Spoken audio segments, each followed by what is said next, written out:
And we are live. And I like to do a 5, 4, 3, 2, 1. And great evening, everyone. This is Dr. Larry White Sr. broadcasting live from the Dr. Larry White Sr. talk show. The talk show. We're branding the talk show now because if I say show, is it radio, TV, blog? So it's just the talk show. I'm going to be talking to you all tonight about a few things. When men lean in, we all win. You're going to see that a few times. But first, I want to say, get out and vote if you haven't done your due diligence, your civic duty. Get out and vote. I have an amazing panel tonight. It's two of them, but the two of them make up about 40 people. I can tell you that when you hear from them tonight. Get out and vote.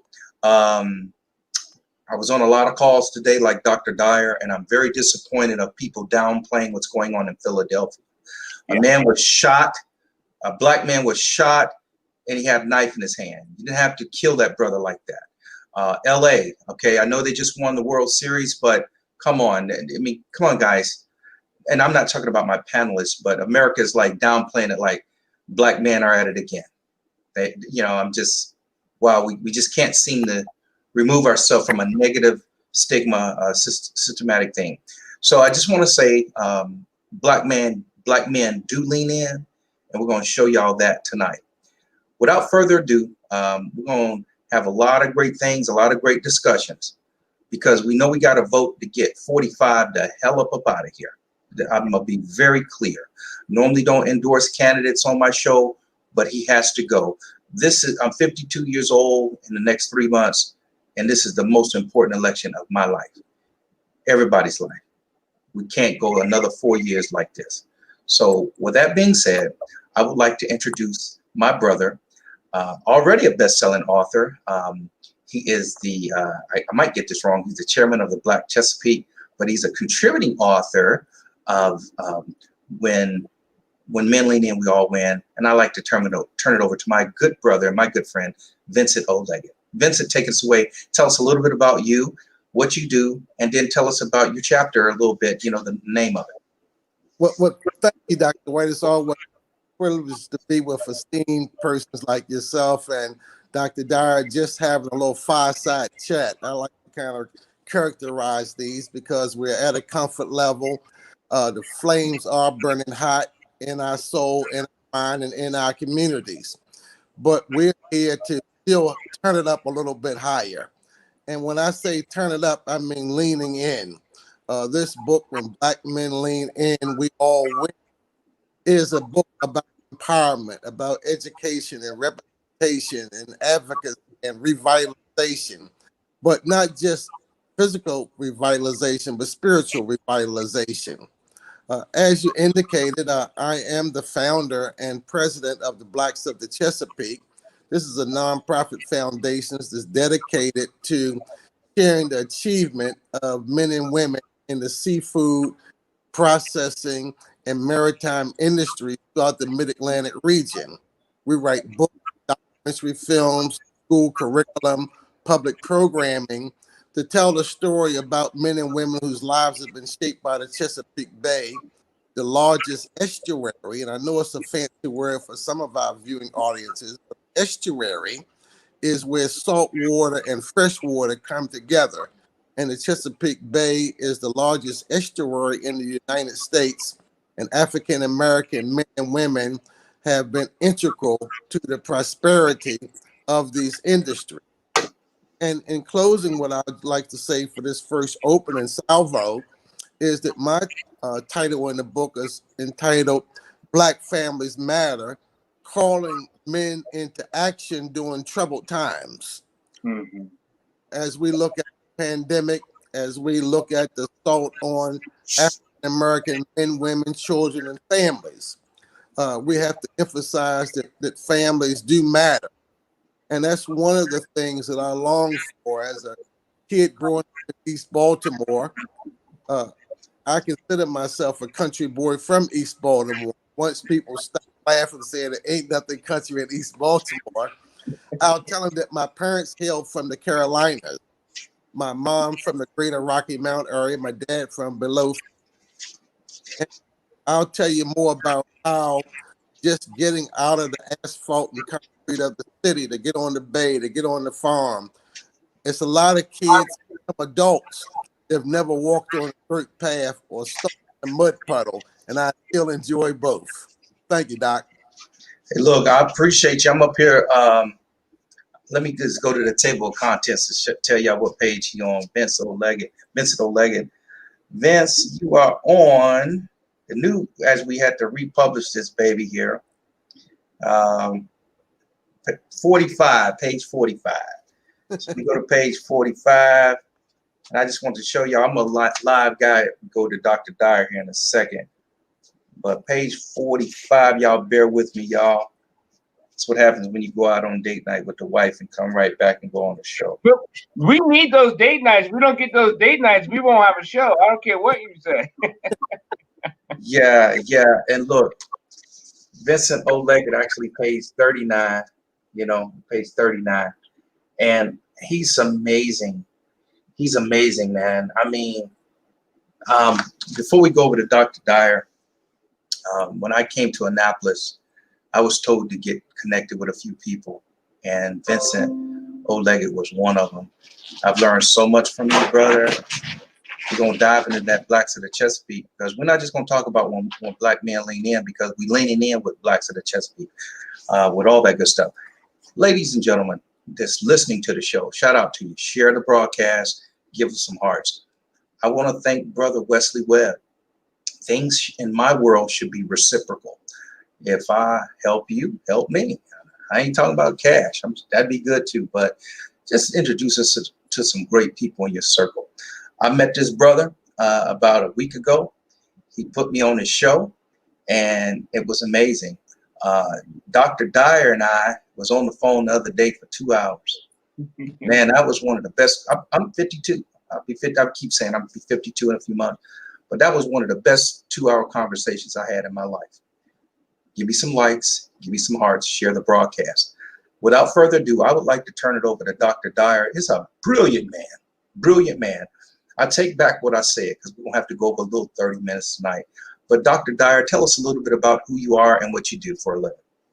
So, it's a long road to get to being here, from being traumatized as a child, being a black boy, gone through molestation, did my service in the military with operations, served all around the world.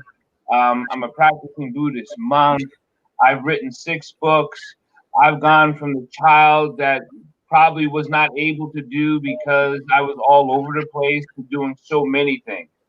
I teach emotional education with neuroscience.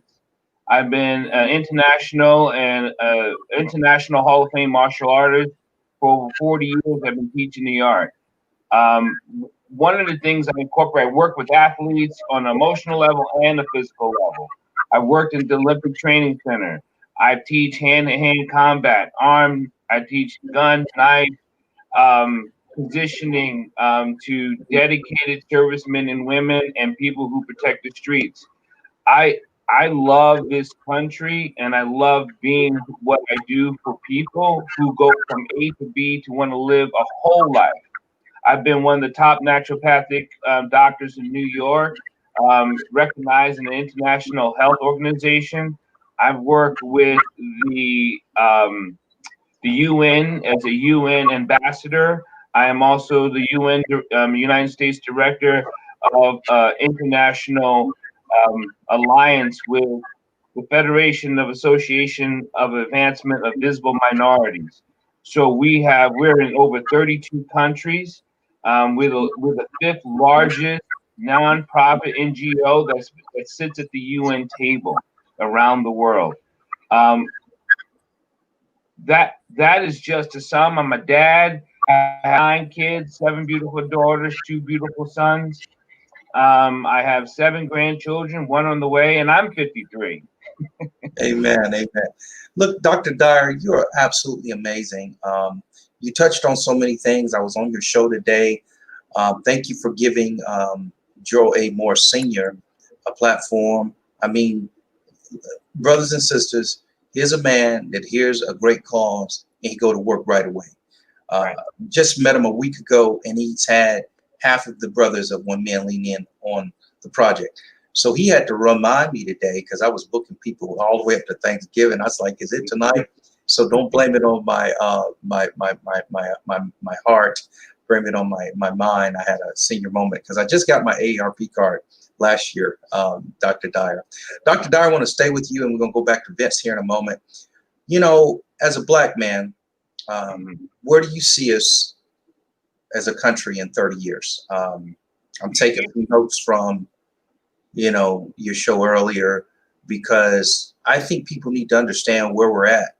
Well, And they also, and maybe, is there a way to change the narrative of that?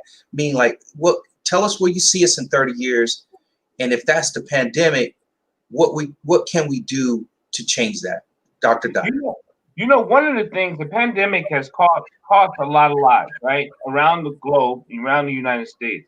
But the pandemic, what we call COVID-19, has helped us realize we have work to do in our communities. It has cracked it open.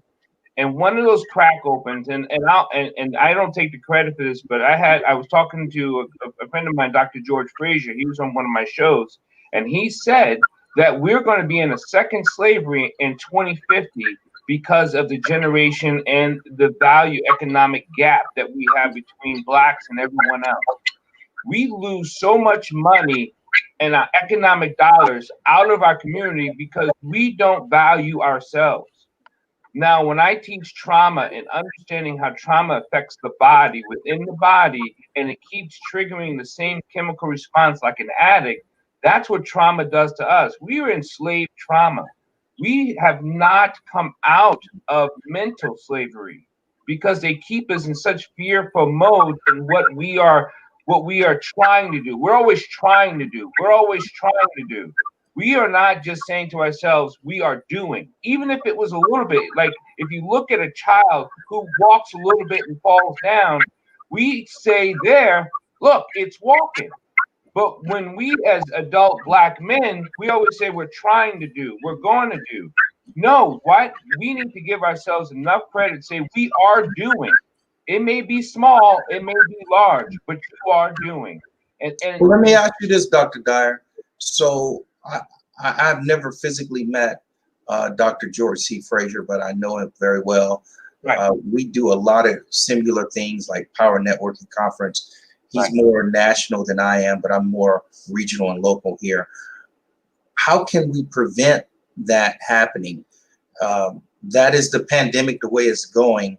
Yes. Do you have a couple of solutions that you can give the Black community on what we need to do to prevent that from happening? You know, the simple answer is network. That's the simple answer. But it's not network, it's doing. There's an action involved. We have to figure out that we're going to do. And if you don't know how to do, then you raise your damn hand and say, I don't know what to do. And that's when we as mentors, as Black men, as Black community, as a whole, we say, we got you. That's when, you know, that's why when we all lean in, we all win. That's what that is. If we don't lean in, go ahead, sir. No, I like what you're saying. I have an idea for you, and I'm gonna go to Vince, but I'm gonna come back because I'm thinking of the Black Hollywood back in Oklahoma. Yeah. And I want to talk to you because I know some people that know about bricks and mortars. So maybe during this pandemic, as we see in stores, strip malls close, maybe you and I and Vincent can get together with a great, respectful real estate broker, real estate agent. Shout out to Jackie Mims, Pamela Reed, some folks that I know. Put our money together and open up some stores like Black Hollywood back in Oklahoma before that got burned down, and start investing in ourselves. Because I hear you, but I need a you know, like they say, school to prison pipeline. Well, we need a solution. You know, all that. So I'm coming back to you, Dr. Dyer, on that one. Vincent, Oleg, my mentor. I want to talk about Blacks of the Chesapeake and everything you've done in Annapolis. I mean, you know, we were sitting down at dinner the other day, and I said, why don't you run for mayor for Annapolis? You said it smooth and eloquently. That would be a step down. And I'm like, man, mayor of Annapolis, you know, Kuta Kinte stepped down in Annapolis. His I used to work in the Naval Academy, and for the record, when I see Bancroft Hall, it disgusts me because people didn't know that the first slave ships that hit Annapolis was divvying out slaves in Bancroft Hall and sending them over in Baltimore events over at what's that place to sell all the food over there? Over in Fells Point, Not that one, the one off of Utah Street over there, Lexington Market. Lexington Market. And so what I wanted to remind people, when the slaves came into Annapolis on the slave ships, sold right there in Annapolis, and then divvied out over to Lexington Market, which if you could barely find a black business there today, So it's very disturbing to see slaves sold at Lexington Market back in the day. And then the fact that there's no black businesses there. I mean, there were a few. I think outside of the little hot dog stand, there's not too many black businesses there. A lot of Asians, not our people, and that's how we ended up. So, Vince, knowledge us up on your history of Annapolis, how you became like the person, and go into the housing industry. I want Dr. Dyer to hear your housing experience, because you've been helping black families get out of where they were living in situations. You've helped build up that Annapolis region, and you've worked in the highest authority for housing to help our African Americans. You help build certain, places in Annapolis so they can have better living standards. Can you talk a little bit about your work that you've done in Annapolis as a black man and a black leader over the housing authority? Well, let me just start with circling back through my chapter, Black Families Matter, Calling Men into Action. I opened that chapter up with a quote from one of my favorite men, Frederick Douglass. And Frederick Douglass is one of the bookends of the Blacks of the Chesapeake. He was born on Maryland's Eastern Shore. And he said that if there is no struggle, there is no progress. Right. Those who propose freedom and yet depreciate agitation are like men who want crops without plowing the field. Mm-hmm. They want rain without lightning and thunder. They want the ocean's majestic wave without the awful war of the waters. And then once all the applause stopped, he went to the second verse. He said, power concedes nothing without a demand. Mm-hmm. It never have, and it never will. And so I just use that as a launch board to address some of the other tangential issues that you brought up. Yes, I've run several multi-million-dollar corporations. I've run several housing authorities.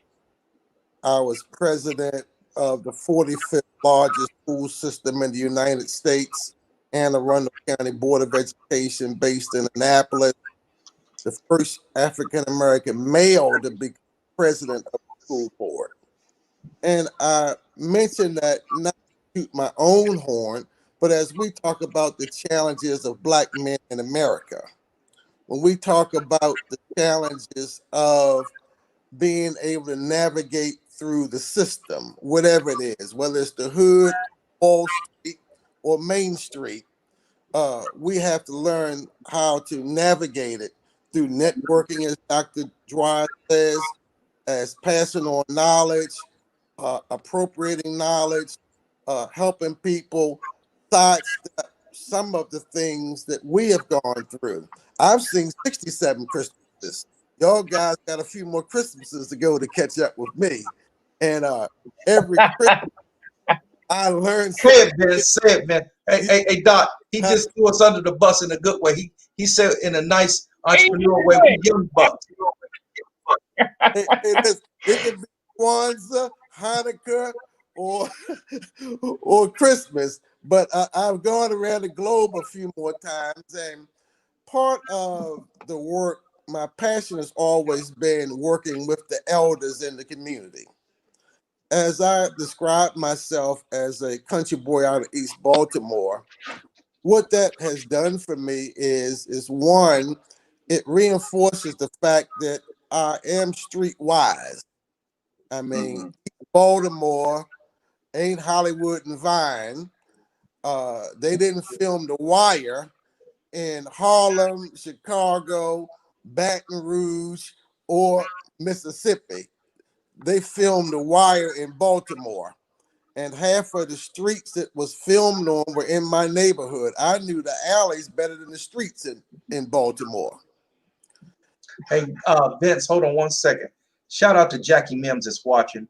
Shout out to Byron T. Deese who's watching. He's a part of the anthology. Shout out to R. Wesley Webb is in the building. I would not know. Hey, Wes, I would not know this brilliant mind. See, this is the way I got the best job in the world. My family told me to get to know Vince. Wes told me to get to know Dr. Dyer. So shout out to these folks and everybody. Charlemagne McCarter. Oh, wow. I just got to do, they like to hear their name out because I know if I'm listening. See, Dr. Dyer gave me a shout out today, and I appreciate that. Oh, Courtney Lee Smith out of Atlanta, Georgia. My sister, she was on the show today. Courtney Lee Smith, thank you so much. Y'all continue to like. Come on, let's get this thing up to 100 people. Charlemagne McCarter, come on, keep liking. Let's get this thing up to 100 people. We getting ready. We got about 10 minutes left. Byron T. Deese, Wesley Webb, Jackie Mims. Come on now. Come on, y'all. And I have to, I'm a marketing guy, so Gerald always tell me, so the brains is Gerald, Dr. Dyer, you, Vince. I'm a networker, connector kind of guy. So like Gerald be like, hey, that's my wheelhouse, you know, when we talking about certain things. So finish up, Vince, because I do want you to know by the time I was 26, Vince, I've been around the world 3 times. Mm-hmm. 3 times. I mean, I've seen a lot of walks of man. And I just want to say this to make you laugh as we go over to Dr. Dyer. When I was in my 20s, they'd be like, oh, you're just a young buck. I'm like, yeah, you're right. In my 30s, right? Yeah, you're just a young buck. Yeah, you're right. I was always the youngest guy in the group. They hit like 40, 45. I hit 50. I'm hit 50. And I'll be 52 in a few months. And they were like, you're still a young buck. I'm like, look. I've been on this earth a half a century. You can't call me a young buck. And so, hey, Vince, that's not for you, big brother. But I'll be like, look, I'd have been in 2 wars, a couple of wars, you know, I done took some bullets. So, hey, look, as Charlemagne McCarter would say, Charlemagne, the name means king. Charlemagne,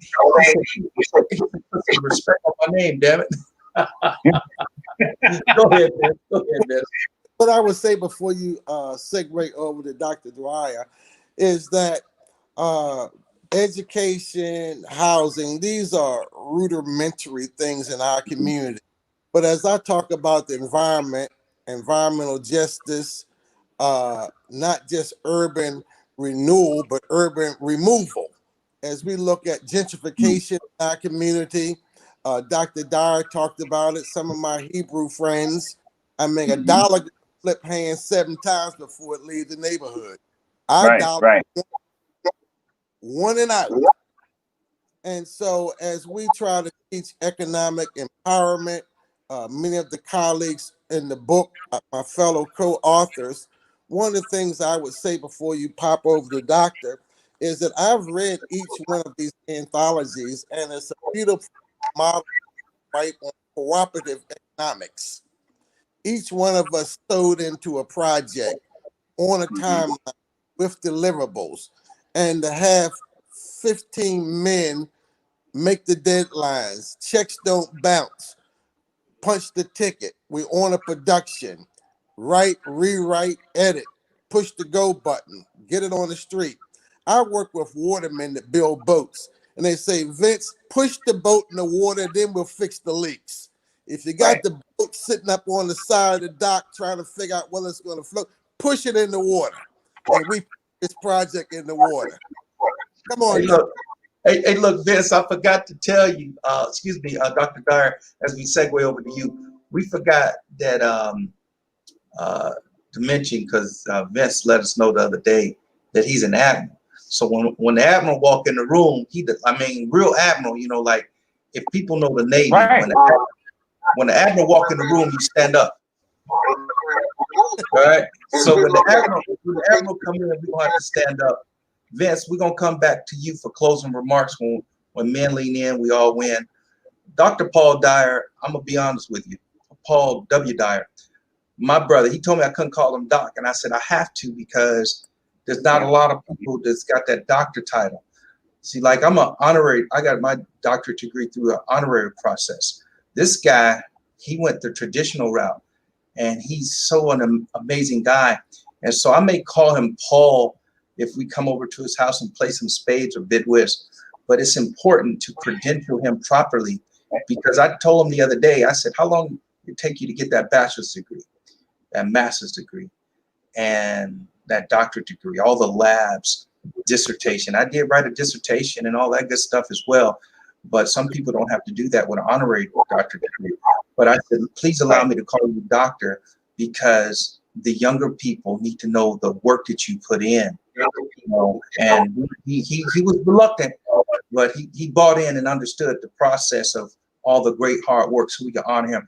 Dr. Paul Dyer, I just want to say, please just spend the last few minutes talking to us of what's the significance of the Black man in the home, in the community, in corporate America, and how can we change the narrative?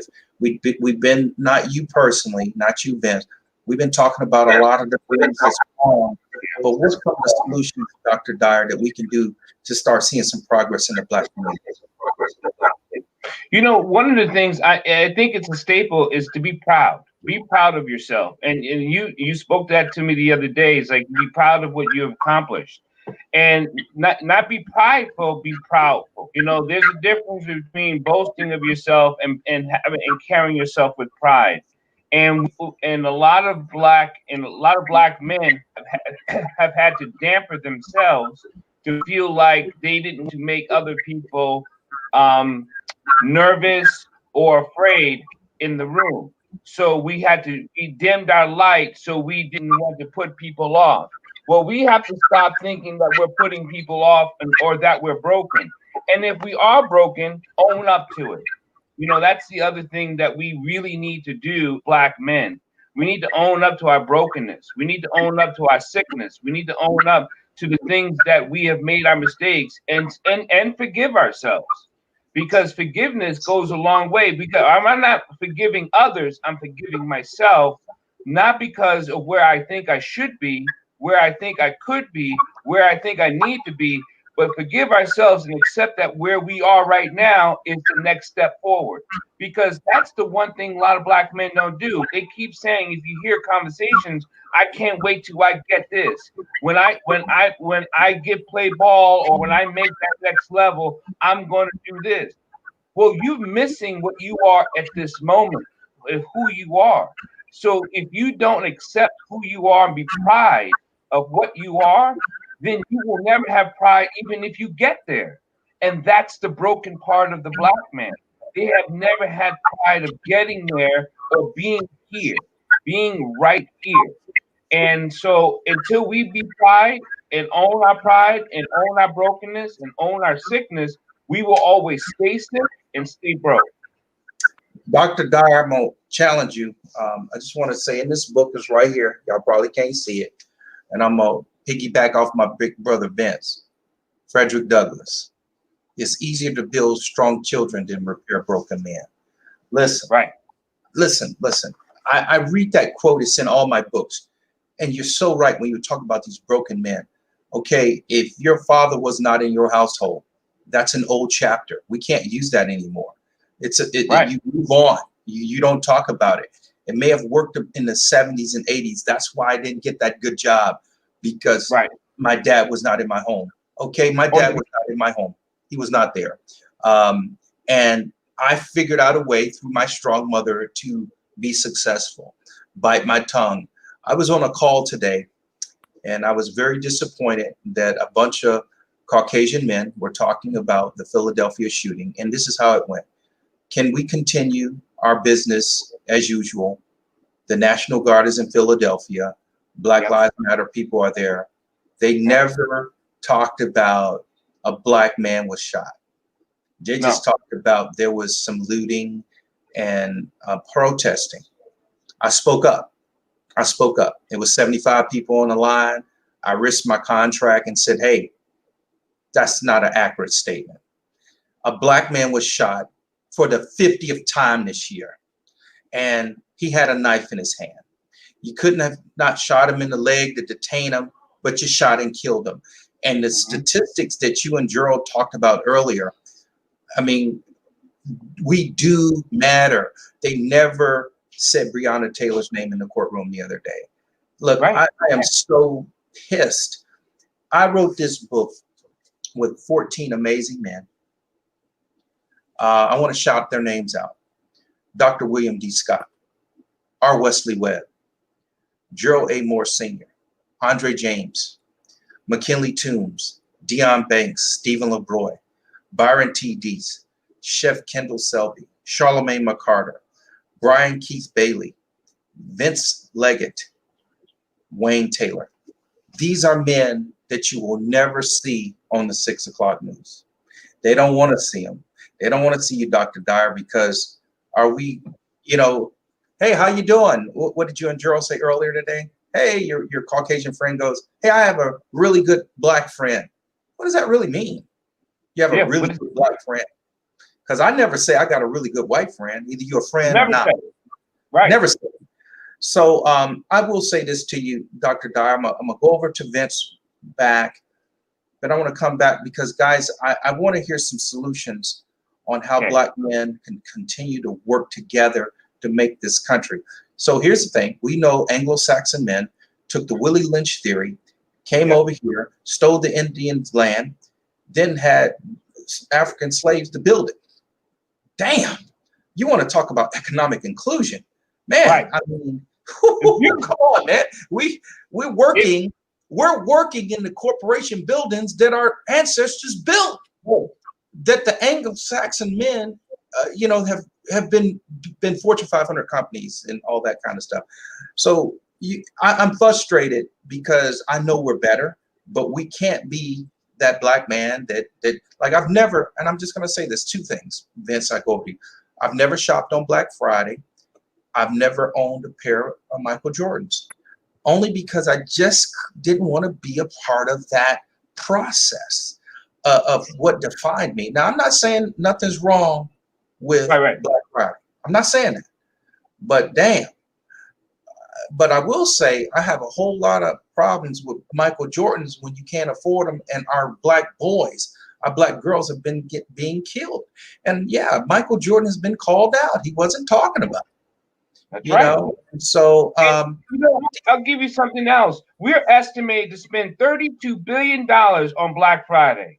We cannot open up a charter school or put more kids in school or have our own school with teachers, but we'll go out and buy $5 pair of jeans because it's on Black Friday. It is ridiculous. That's the broken mindset I keep talking about. If you don't fix this, they're going to keep shoving out that dollars, and they're not going to, because like Gerald said, Black people don't take enough pride in our own Black product. They'll say, oh, here it goes again, and what can I get for free and what can be subsidized?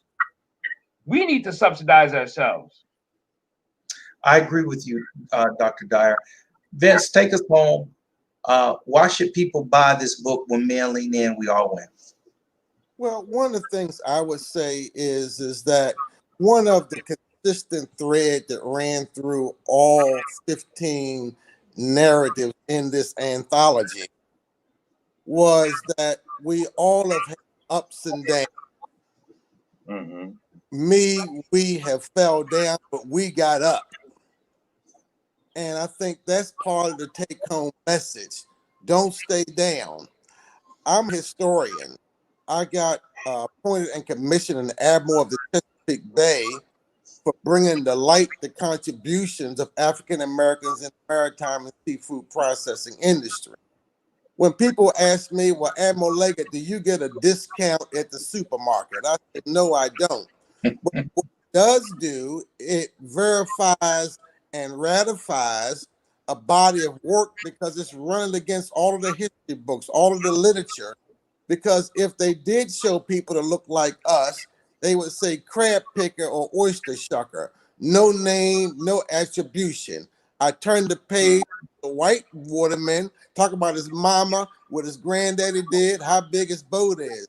Well, I took those images to school, church addicts, fish fries, and said, that's my mama, that's my daddy. and began to lift up their hopes and aspirations, how they sent their kids to some of the best colleges and universities in this country, picking crabs and shucking oysters. And they say it's not what we make, but how we utilize what we make. And in closing, for me, in my study of history, I studied the antebellum South, plantations, but you know, they never had a fence around them. See, I'm going back to Dr. Dyer here. The man didn't have to put a fence around the plantation because once he put it around your mind, you weren't going to run anyway. That's right. That's my take-home message. Look, I'm just playing with StreamYard here. You know, I want to thank you so much, Vince. I'm going to throw it over to Dr. Dyer for closing remarks. I do pray that I can see you tomorrow at Glory Days. I'm going to invite everybody out. I want to invite you out, Dr. Paul Dyer. We have a small social distancing event tomorrow at Lithicum at the Glory Days. I've met with the owner, and so he's got some complimentary appetizers for us. Wear your mask. Come on out, 6 to 8 p.m. Damon Scott will be in the building, and multimillionaire Mr. Tahid Burke will be in the building with his new financial literacy book. I just want to remind everybody of two things as we get ready to close out with Dr. Dyer. November 6th, meet and greet at the Westin. November 6th, 6 to 9 at the Westin. McKinley Toombs from Chicago will be in from When Men Lean In, We All Win, along with Dr. William D. Scott. Let's pray for these brothers as COVID don't shut their travel plans down. And November 7th, everybody, the Heart Launch. Dr. Dyer, come on out. It's $40 a piece. Bring the beautiful wife. Vince will be in the building. All the brothers from When Men Lean In, We All Win will be in the building. Chef is cooking. He's got his staff ready to go. And it's going to be a great time. Hosted by Dr. Renee Starlin Allen and also Jackie Hollywood Mims. We're going to practice social distancing. No one has caught COVID-19 at Chef Spot, and we're going to keep it that way because we're safe. Everybody got on gloves, the chefs, everybody. So come on out November 7th to When Men Lean In, We All Win, our hard launch. The virtual launch for Bestseller will happen December 12th. And I challenged Dr. Dyer to write me 1,500 words in the next week or two so we can add them to that compilation if he so desires. Also, it's on. You got the last word, so I'm gonna mess with you a little bit, sir. Dr. Dyer, I'm gonna throw it over to you because I want you to call me about 5-10 minutes when we get off live air. But drop the mic. I got a couple things I want you to just mention, but I want you to drop the mic like Mike Obama. But I would love for you to join our mastermind group. I talked to Vince.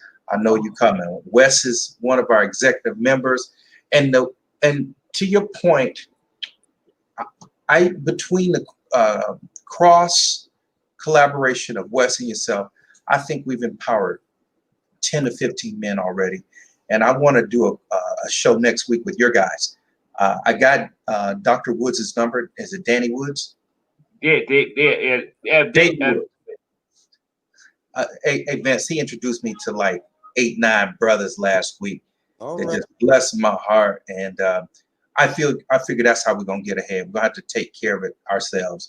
I think the most important thing that was said on this call tonight was that the money does not change hands in the Black community multiple times like it does in the Asian community, Indian community. So we're going to have to do that. We got to trust each other. Before I throw it over to Dr. Paul W. Dyer, is that a lot of the reasons why we don't trust each other, everybody, is because of the seasoning. They called it seasoning. When Black slaves, they put this little thing over your mouth, right?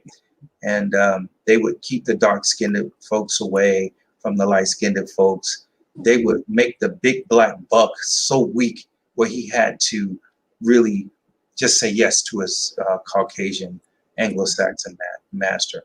The division of Black people started as slavery.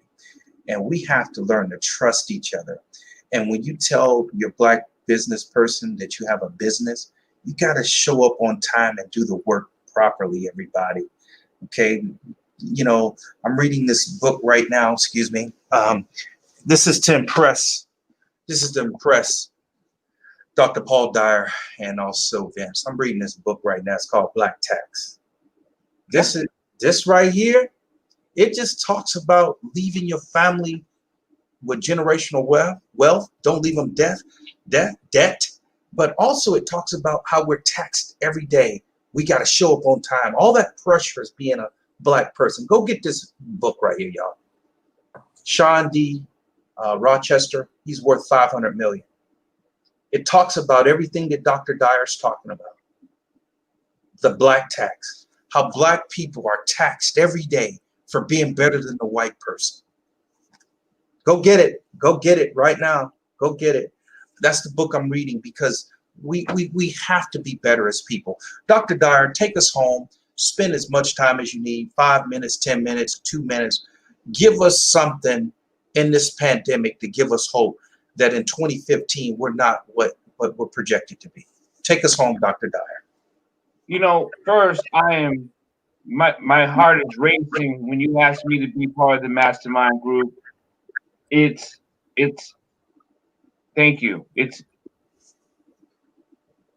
you know, we don't do things to get pat on the back. We do things to make a difference. That's right. But when someone recognizes you in your community, in your efforts, on your job, and say, hey, I like what you're doing, that's when you say the fruit is, you know, the tree is bearing fruit. And I said this earlier with Gerald Moore, is that my mother had, no, it was last night, I host a show called Voices to Be Heard. It's about the abuse that we have in our community and how it doesn't speak up. One of the things is that my mother used to say, if you're going to grow as a strong tree, then you must bear fruit. And if you bear fruit, then people will eat. And when they eat, in the middle of that fruit, they will drop seed. And that seed will too grow into the tree. I've always had that. I've always felt that way in my life. It's not so much doing something for something, but it's to bear fruit. Because if we don't bear fruit, then nobody eats. Mm.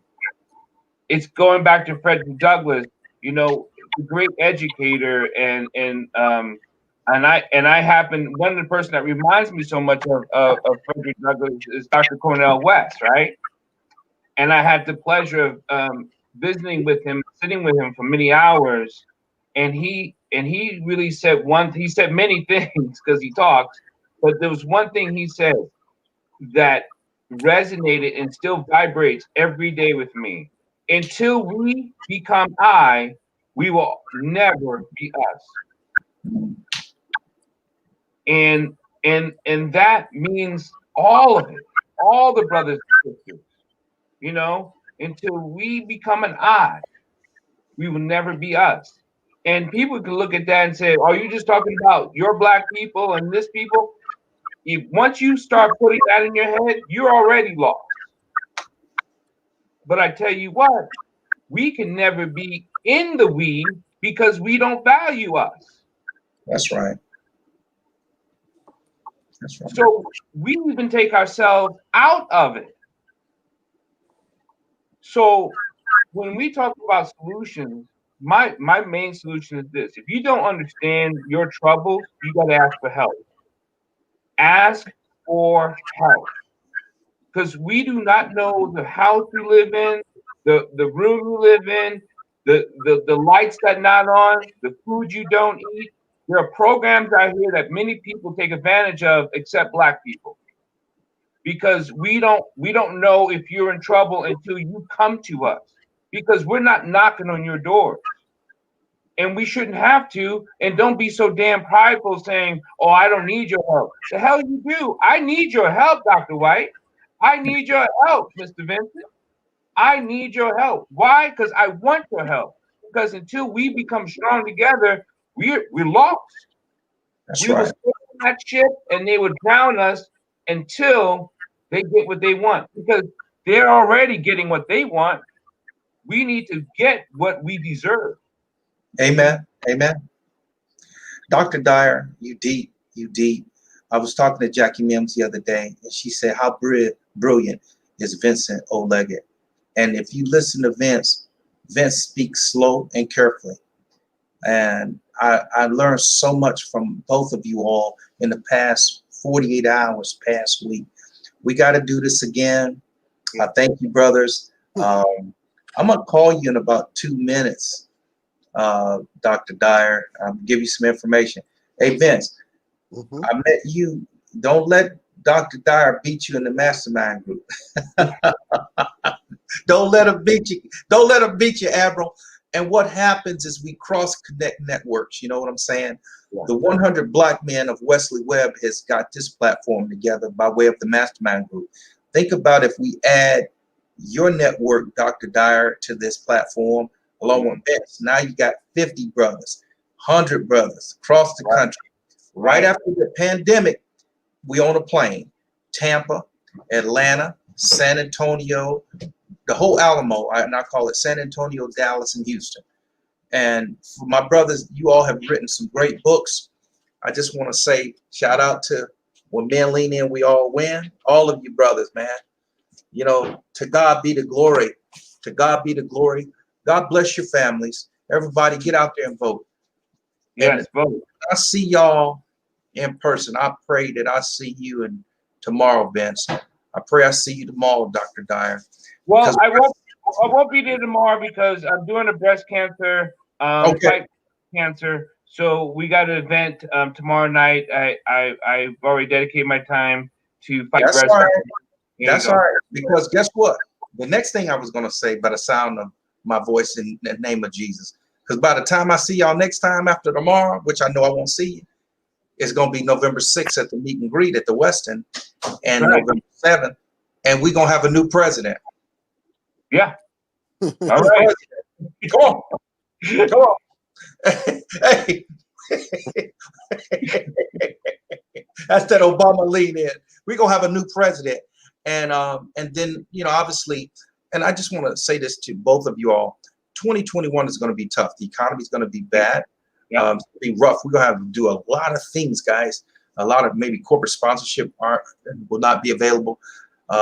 Trump did everything he could to repeal, you know, everything that Obama did. And so everything that Trump was able to, you know, he started off with a great economy. Everything that Obama put in place, he's ruined all that. So 2021 going to be rough.